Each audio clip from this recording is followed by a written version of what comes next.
13장 17절에서 22절까지 보시겠습니다. 현재 우리 큐티가 이사야 13장, 오늘 12장 했고 내일 13장 본문입니다. 전체 본문인데 17절부터 22절까지 보시겠습니다. 구약성경 983페이지 정도 되겠습니다. 한 절씩 교독하시겠습니다. 보라, 은을 돌아보지 아니하며 금을 기뻐하지 아니하는 메대 사람을 내가 충동하여 그들을 치게 하리니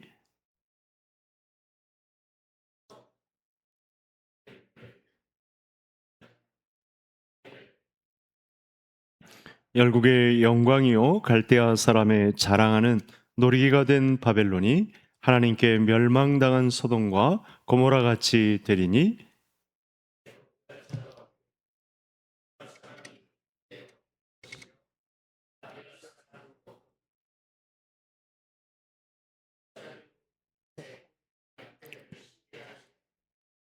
오직 들짐승들이 거기에 엎드리고 부르짖는 짐승이 그들의 가옥에 가득하며 타조가 거기에 깃들이며 들량이 거기에서 뛸 것이요 그의 궁성에는 승냥이가 부르짖을 것이요 화려하면 궁궐 들깨가 올 것이라 그의 때가 가까우며 그의 날이 오래지 아니하리라. 아멘.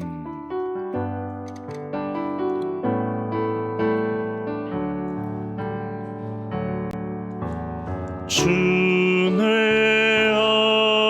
아버지 그 신발로 날 덮으시네. 주는 내 큰 능력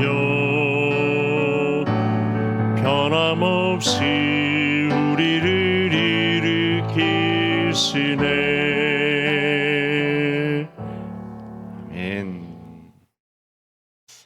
우리가 복음으로 사는 길은 생각보다 훨씬 불편합니다. 올해 우리가 내건 이 순례자의 길은 좁은 길이죠.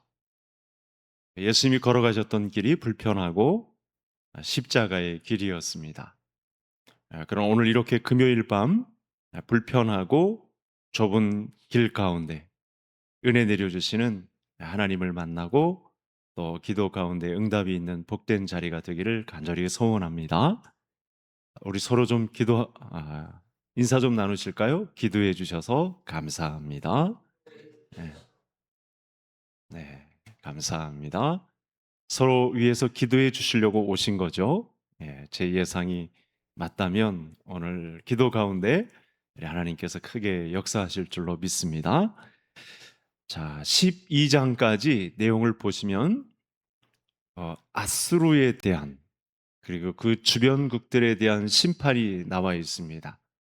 그렇다고 한다면 13장부터는 아직 그 시대가 오지 않았는데 예언서의 특성상 이제 바벨론의 심판에 대한 기록이 등장을 하고 있습니다. 굉장히 무섭죠. 왜냐하면 두 제국이 다 시퍼렇게 역사 속에서 그야말로 위험을 떨쳤던 그런 분명히 존재했던 나라들이었기 때문에 하나님께서 그게 바벨론의 권력과 군사력과 그들의 문화, 그들의 경제력 이런 것들에 의해서 나라가 존속되는 줄 알았는데 바벨론이나 아수르나 다 세계 역사 가운데 거대한 제국들의 역사는 하나님께서 주관자가 되셔서 움직이셨구나. 그들은 알고 보면 아수르 같은 경우 바벨론도 다 똑같은데 유다를 또 북이스라엘을 치는 막대기, 도구로서 강력하게 사용하셨죠. 12장까지의 내용이 그런 내용입니다. 근데 오늘 본문에 나타난 이 바벨론은 한 150여 년이 지나야 됩니다. 아직 작은 변방의 나라거든요. 느부갓네살 아버지가 그 이란 쪽 페르시아 지역에 여러 나라들 연합군들을 세워서 아수르를 자국에서 몰아내고 그 다음에 신바벨로니아를 세우고 바벨론 제국이 되는 그런 과정을 거치거든요. 그러니까 아직 오늘 본문 안에 이 선포된 내용은 이루어진 내용이 아니고 앞으로 이렇게 전개될 것이다 라고 하는 내용이 선포되고 있습니다. 그 가운데 여러분 어떤 생각이 드시나요? 저는 미리 성도님들보다 앞서서 본문 말씀을 우리의 현 상황과 오늘날 우리 시대가 맞닥뜨리고 있는 이 현재 상황과 비교해 보면 어떻게 그렇게 똑 닮아 있는지, 역사가 이렇게 반복되는 그런 과정 속에 있다는 사실을 알 수 있습니다. 너무나 똑 닮은 모습으로 지금도 이사야 선지자가 우리 앞에 섰다면 이런 말씀을 우리에게 하시겠구나, 그런 생각을 하게 되죠. 여러분, 계시록에 멸망당하는 당시 세상 나라를 대표하는 나라의 이름이 뭐죠? 바벨론이잖아요. 큰 성 바벨론이요, 이렇게 부르잖아요. 그러니까 세상 나라를 상징하는 그런 나라가 지금 2700여 년 전 오늘 13장 말씀이 선포되고 있는 이 가운데 지금 하나님의 심판이 바벨론에게 선포되고 있습니다. 바벨론 심판에 대한 이 하나님의 말씀은 하나님이 직접 이 동원한 군대를 소집한 그 사람들에 의해서 이 바벨론 심판이 규정됩니다.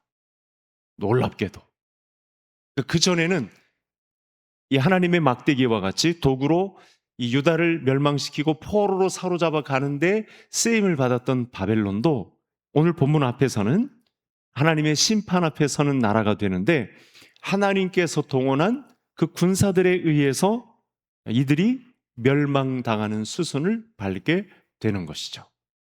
그러니까 오늘 이 말씀을 자꾸 들으면서 우리가 잊지 말아야 하는 것은 뭐냐면, 이 세상 역사가 세상 사람들의 권력, 그들의 재력, 그들의 뛰어난 지혜, 그들의 왕권, 그들의 통치, 그들의 정치력, 그들의 지혜를 통해서 운영되는 것 같지만 사실은 모든 나라가, 모든 열방이 다 하나님의 주권 아래 움직이고 있다는 사실을 오늘 말씀을 통해서 또 확인해 볼 수 있습니다.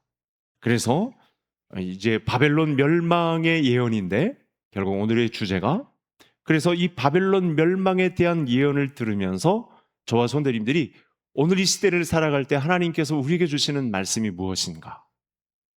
여러분, 이 역사를 잠깐만 더듬어 보면 바벨론과 같은 큰 나라들에 의해서 세계 역사가 주도되어 오다시피 했는데, 그때 그리스도인들의 역할이 있다는 거죠. 하나님의 백성들로서 오늘 말씀에 나타난 하나님의 군대로 모집된 남은 자들에 의해서 이 역사는 어떻게 진행되는가? 그 하나님이 진행해 가시는 역사 속에 나는 누구인가? 이 정체성이 분명해야 된다라고 하는 말씀을 주고 있습니다. 여기서 온전한 기도 제목이 발생할 수 있는 것이죠. 허공을 치는 그런 기도가 아니라 이 시대에 동일한 말씀을 대입하면서 이때 하나님이 주시는 기도는, 하나님이 기도하라고 하시는 내용은, 또 돌파해 내라고 하는 이 불편함과 순례자의 길을, 이 십자가의 길을 어떻게 살아야 하는지를 오늘의 말씀을 통해서 배울 수 있다는 사실입니다. 이사야 선지자는 이제 하나님이 보여주신 환상 또는 앞에 일어날 일에 대한 예언을 가지고 말씀을 선포하는데, 이 말씀 안에는 하나님의 명령에 의해서 소집되는 군대가 있습니다. 화면을 통해서 한번 확인해 볼까요? 우리가 17절부터 읽었는데 앞에 2절과 3절에 보면 어떤 사람들이 이 마지막 때, 그때 당시로서는 마지막, 우리도 똑같겠죠. 이 패턴은 똑같을 것입니다. 이 큰 성 바벨론의 멸망을 가할 때 하나님이 동원하시는 군대 소집령이 나오는데, 그 소집령을 받은 군대의 몇몇, 그 군대를 조직하고 있는 사람들의 신앙심, 그들은 어떻게 착출되는가? 하나님의 군대의 부대원으로서 어떻게 쓰임을 받는가? 오늘 본문 안에는 최소 4가지가 성경 안에 기록되어 있습니다. 2절 끄트머리에는 존귀한 자의 문에 들어가라 라고 하는 말씀이 등장을 하고 13절, 13장 3절에 보시면 내가 거룩하게 구별한 자가 두 번째 자격입니다. 거룩하게 구별된 자가 하나님의 군대의 부대원으로서 참여하게 된답니다. 처음에는 이 존귀한 자라고 일컬음을 받는 하나님의 자녀들이겠죠. 예수 그리스도의 보혈의 피로 구속함을 받은 그런 존귀한 자, 왕 같은 제사장들, 이런 내용이 되겠고, 세 번째는 나의 위엄을 기뻐하는 용사, 나의 위엄, 하나님의 위엄, 하나님의 영광과 그 빛 가운데 거하심을 찬양하는 자들, 그들이 하나님의 군대 부대원으로서 세 번째 자격을 갖추게 된다. 마지막도 있습니다. 나의 노여움을 전하게 하였느니라. 마치 이사야 선지자와 같이 지금 하나님이 왜 분이 여기시는가, 왜 이 시대를 향해서 이 지도자들에게, 남유다를 향해서, 그 전에 북이스라엘을 향해서 왜 하나님께서 이 노가 극에 달하셨는가, 그 하나님의 마음을 아는 심령, 그 사람들이 하나님의 군대에 소집된 부대원들의 자격 요건이라고 말씀하고 있습니다. 어디선가 이 4가지의 이 자격 요건은 하나님의 말씀을 통해서 말씀을 들을 때마다 왠지 자주 듣던 그런 말씀이죠. 결국은 하나님은 마지막 이 큰 성 바벨론을 멸망시킬 때에도 이 하나님의 군대를 동원해서, 하나님 혼자 다 하실 수 있습니다. 하나님의 능력이면 손끝 하나 터치하면 바벨론 성 무너지는 것은 일도 아닙니다. 그런데 기가 막히게도 이 마지막 때 바벨론 성이 무너지는, 이 바벨론 제국이 무너지는 과정 속에 하나님이 일을 맡기셔서 하나님의 군대에 소집령을 내리셔서 이 군대에 참여하는 자들을 통해서 바벨론의 멸망을 가져오게 하시는, 세상 이 마지막 때 일어나는 현상 가운데 자기의 백성들을 심으셔서 심판하시는 일에 동역자로 삼으시는 그런 모습이 본문 안에 나타났습니다. 그러니 오늘 밤 기도의 제목 첫 번째가 아주 명확해집니다. 여러분, 우리가 신앙생활을 이렇게까지 해왔는데 하나님의 군대의 소집 통보서를 받지 못했다. 이 마지막 큰 성 바벨론이 멸망하는데 하나님의 군대로서 참여하지 못했다. 얼마나 어처구니가 없을까요? 하나님의 군대 소집령이 내려졌는데 이 소집 통지문을 받지 못한 채 그냥 멸망하는 무리 속에 섞여 지낸다. 이것만큼 한탄스러운 길이 어디 있을까요? 그러니 하나님의 군대에 소집된 사람들의 삶은 어떨까요? 십자가의 길이라서 불편합니다. 이 늦은 밤, 이 시간을 찾아서 기도해야 되는 사명 가운데 있습니다. 좁고 협착한 길이라서 사람들이 잘 찾지 않습니다.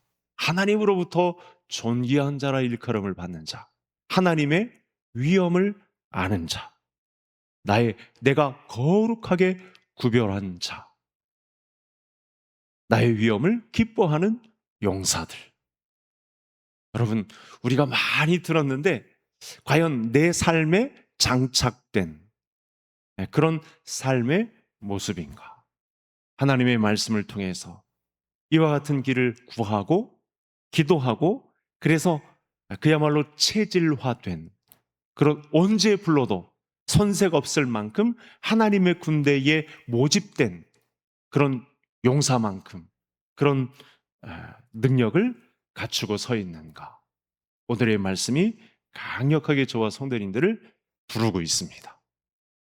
오늘의 말씀의 핵심은 바벨론 멸망입니다. 바벨론을, 남유다를 멸망시키고 포로로 살게 하는 그 일에 아주 적극적으로 참여시킨 나라였는데, 바벨론이 교만한 결과 바벨론을 멸망시키는데, 그 멸망시키는 과정 중에 하나님의 군대가 동원됩니다.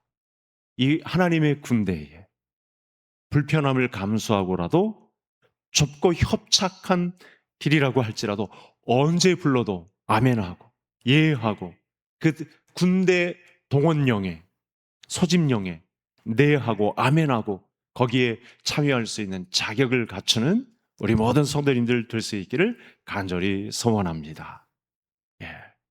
이들은 하나님의 노여움을 그대로 바벨론 군대에 쏟아붓는 그런 강력한 용사들로 마지막 때에 사용되게 될 것입니다. 이사야 선지자를 통해서 주시는 첫 번째 메시지가 바로 이 부분입니다. 그럼 두 번째 메시지는 어떤 내용일까요? 이 마지막 때, 당시로서는 그야말로 하나님의 나라가 임하고 하나님께서 다시 이 이스라엘을 이 신이스라엘로 새로운 나라로 바꾸어 주시려는 움직임이 강력하게 일어날 때 두 번째 어떤 움직임이 나타나는지 다음 화면을 한번 통해서 이 부분은 같이 읽겠습니다. 너희는 애곡할지어다 여호와의 날이 가까웠으니 전능자에게서 멸망이 임할 것이미로다. 아멘. 전체적으로는 하나님의 군대에 참여한 사람들이라고 볼 수 있겠는데 이 사람들의 공통점이 있습니다. 하나님 앞에 자기 자신을 죄인으로 여기고 그러니까 용서받지 못할 그런 죄악이 꽉 찬 그런 죄인으로 알고 내가 하나님 앞에 지난날 배반하고 곁길로 가고 불러도 소용없고 하나님의 일에 헌신하지 않았고 곁길로 갔었던 그런 전적이 화려한 그런 인생임을 알고 하나님이 불러주실 때 이들에게 나타나는 공통적인 이 내용이 있습니다. 그게 뭐냐면 애곡. 애곡이란 말은 이렇게 바꿔 쓸 수 있습니다. 울부짖어 기도하다. 애곡이라는 말을 울부짖어 기도한다라는 말로 바꾸어 쓸 수 있습니다. 그러니까 마지막 때에 하나님이 들어서 사용하시는 사람들은 그 불편함과 십자가의 길을 걷는 좁고 협착한 길을 걷는 중에 흔히 나타나는 사람들의 자기 백성들의 모습인데 하나님 나라 백성들의 흔해진 모습인데 하나님 앞에 나올 때마다 부르짖어 기도할 줄 아는 애곡할 줄 아는 여러분 애곡은요 연습해서 되는 것이 아닙니다. 뭔가 훈련해서 되는 일도 아닙니다. 고급 스킬을 동원해서 결정되는 행동 양식이 절대 아닙니다. 하나님 앞에서 정확한 자기 자아상을 가지게 되면 이 하나님이 나를 위해서 희생하신 분이란 그 신지식이 소개되면 이 사람은 그 자리에서 하나님 앞에 설 때마다 이 자리에 이 인생 가운데 살아 숨쉬는 모든 인생의 순간순간마다 이 사람은 애곡하는 사람이 됩니다.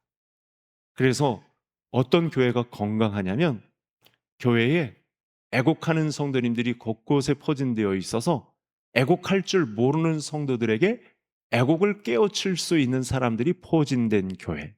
이 교회가 건강한 교회입니다. 하나님은 그렇게 애곡을 전염되게 만드시죠. 많은 사람들 가운데는 이 교회 신자로서 불편함을 감수하려고 하지 않습니다. 대부분의 사람들이 나는 믿음으로 살겠다 그러면서도 십자가의 길을 가려 하지 않습니다. 많은 사람들이 믿는다고 하면서도 기도의 자리를 밝히려고 하지는 않습니다. 좁은 문, 좁은 길로 들어서려고 하지를 사람들이 즐겨하지 않습니다. 그런데 감사하게도 하나님은 곳곳에 중간중간에 그런 리더들을 그런 지도자들을 먼저 깨인 지도자는 하나님 편에서 애곡할 줄 아는 사람, 울부짖으며 하나님의 도움을 구할 수 있는 사람, 자기 가슴을 치며 자기를 세리와 같이 여기고 죽어 마땅한 인생인 것을 하나님 앞에 고백하며 애곡할 줄 아는 사람을 들어서 바벨론 멸망의 도구로 쓰인다고 하십니다. 여러분, 이 날에는 세상의 그 어떤 권력과 경제력과 힘도 아무 힘을 발휘하지 못합니다. 그러나 이때 힘을 발휘하는 사람들이 있습니다. 이때 힘을 발휘하는 사람들은 하나님의 마음을 움직이는 사람들이라고 보아야 하는데 하나님의 마음을 움직이는 통로는 단 한 가지밖에 없습니다. 울부짖으며 자기 죄를 회개하고 정산하고 거룩하게 구별된 채 하나님 앞에 울며 기도하는 사람. 이 사람이 바벨론 멸망의 선봉 부대에 서게 된다라는 말씀이 2절과 3절의 말씀이고 6절의 말씀까지 이어지고 있습니다. 여러분, 그날 아무리 울부짖어도 소용이 없겠지만 그래도 오늘의 말씀을 듣고 여러분 지금 이 자리에서 나는 애곡하는 사람이 되어야 되겠구나, 이렇게 도전을 받으시면 하나님이 눈여겨보시는 인생이 될 줄로 믿습니다. 오늘 밤 우리가 이 불편하고 좁은 길로 가는 길이란 이 순례자의 길을 다시 한번 되새겨봐야 하는 밤인데, 하나님이 눈여겨보시는 사람은 애곡할지어다, 너희는 애곡할지어다 명령형으로 주어졌어요. 그만큼 2700년 전 이사야 선지자가 살았던 이 남유다 상황 가운데 애곡하는 사람이 별로 없었던 거죠.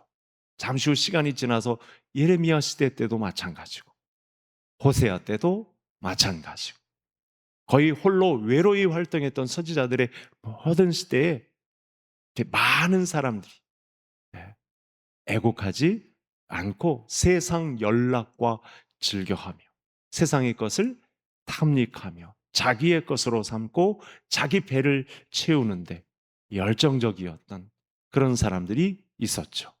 이런 사람들을 향해서 하나님의 열심은 더 발동합니다. 그래, 누가 이기나 보자. 내가 너희들을 내 애곡에 참여시키고야 말겠다. 이렇게 우리를 오늘 이 시간까지, 이 시간이 2700년이 흐른 오늘 이 시간까지도 저와 성도님들을 부르셔서 이렇게 마지막 때의 징조, 전쟁이, 여러분 오늘 신문은요 이렇게 이야기하고 있어요. 전 세계적인 전쟁이다. 경제와 아울러 이 물리적인 전쟁, 이 모든 여파가 다 전 세계 속에 다 스며들고 있지 않지 않습니까? 그런 과정 속에 우리는 이 문제를 영적인 문제로 잘 들여다봐야 되죠. 하나님은 이 세상 가운데 이 마지막 때의 현상이 두드러지고 있는 이 가운데 애곡하는 사람을 찾고 계시구나. 그 사람 중에 한 사람이 우리 개성의 가족들이 될 수 있기를 주의 이름으로 축복합니다. 여러분, 이렇게 우리가 애곡의 명령을 받고 하나님 앞에 서면 큰 유익이 있습니다. 지금은 불편하고 십자가의 길이고 순례자의 길이라서 좁은 길이지만 여러분 11절 제가 읽고 12절은 우리 성도님들이 읽으면서 어떤 유익이 있을까? 한번 17절부터 읽었잖아요. 제가 11절, 성도님들이 12절 읽으면서 그러면 애곡하는 자로서는 영적 유익은 무엇인가? 한번 묵상해 보도록 하겠습니다. 내가 세상의 악과 악인의 죄를 벌하며 교만한 자의 오만을 끊으며 강포한 자의 거만을 낮출 것이며.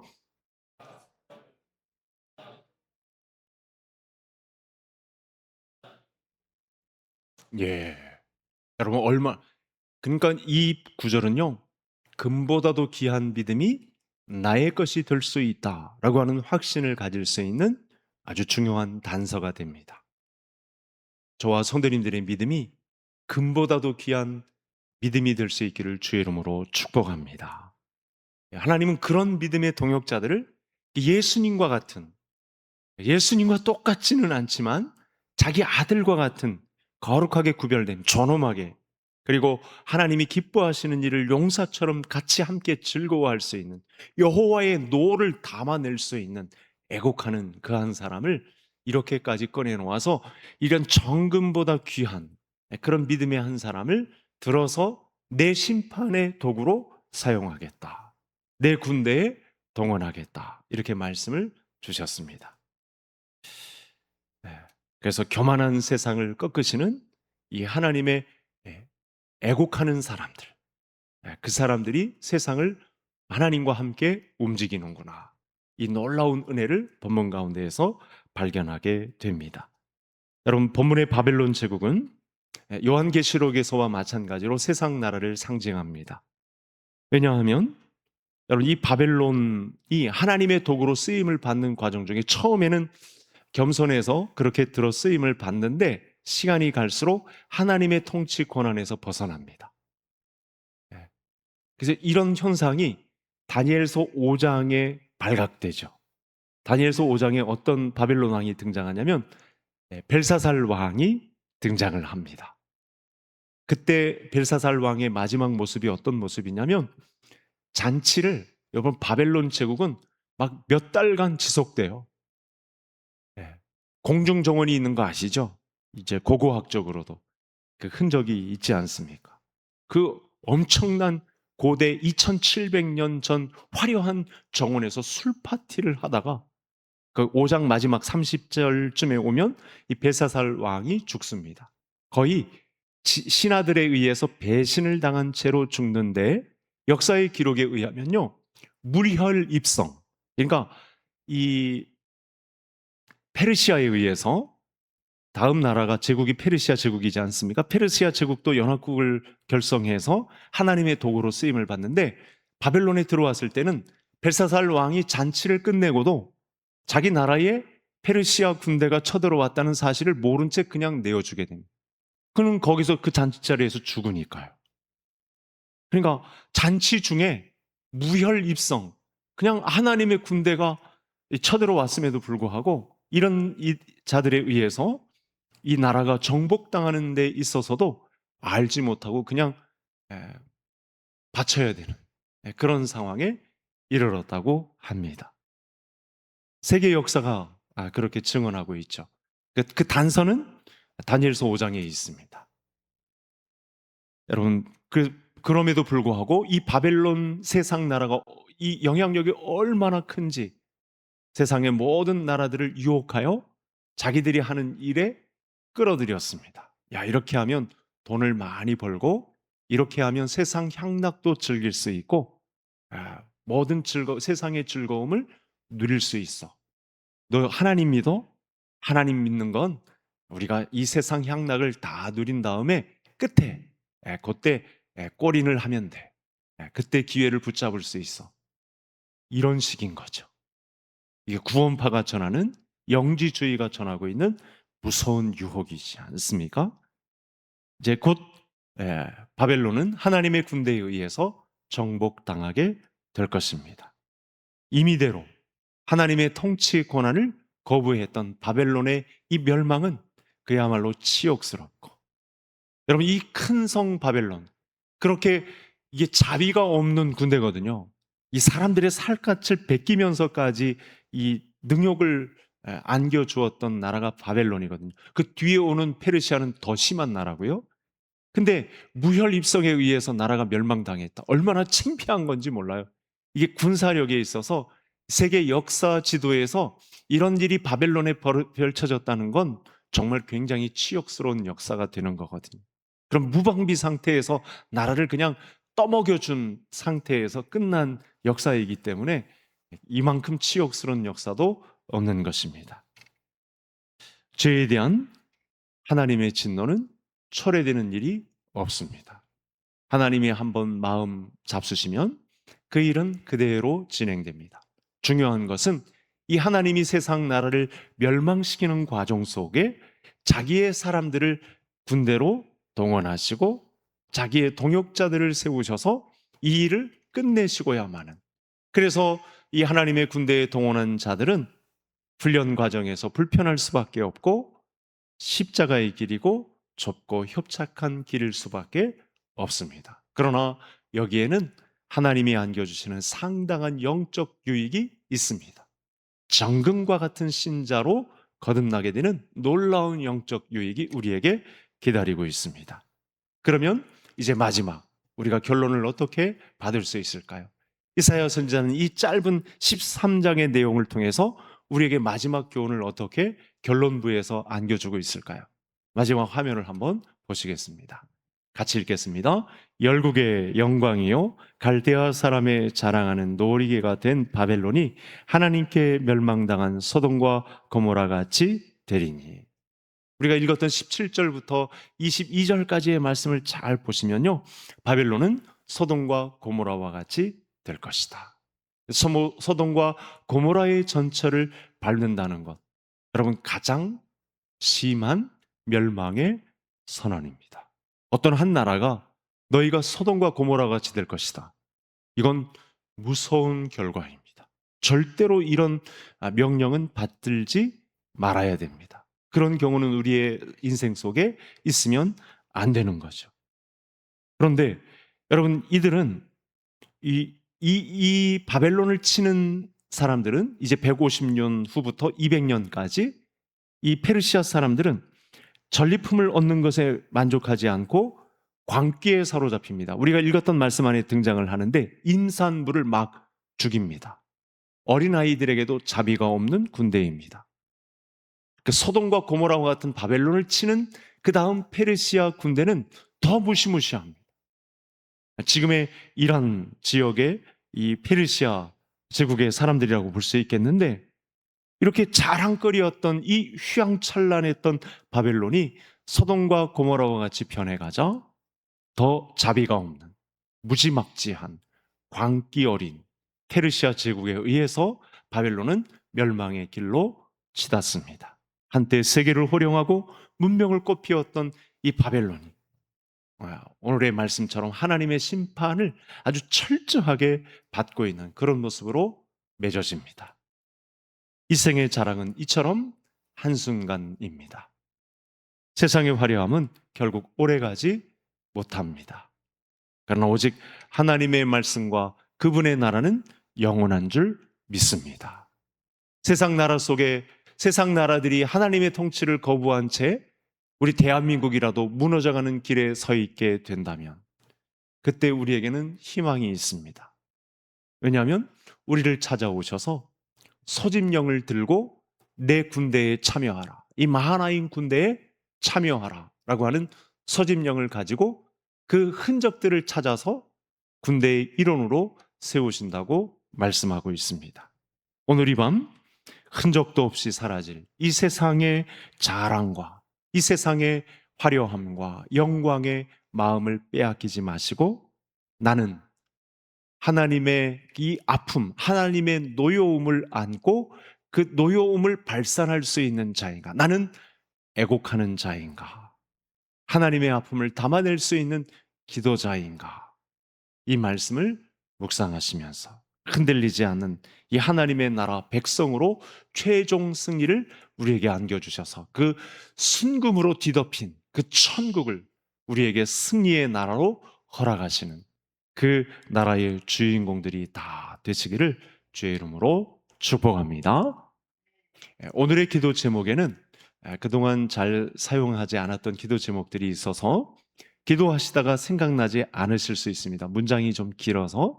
그래서 기도 제목이 나오면 우리 방송실에서는 그대로 비춰주시고, 생각나지 않으면 앞에 보시고 기도를 이어가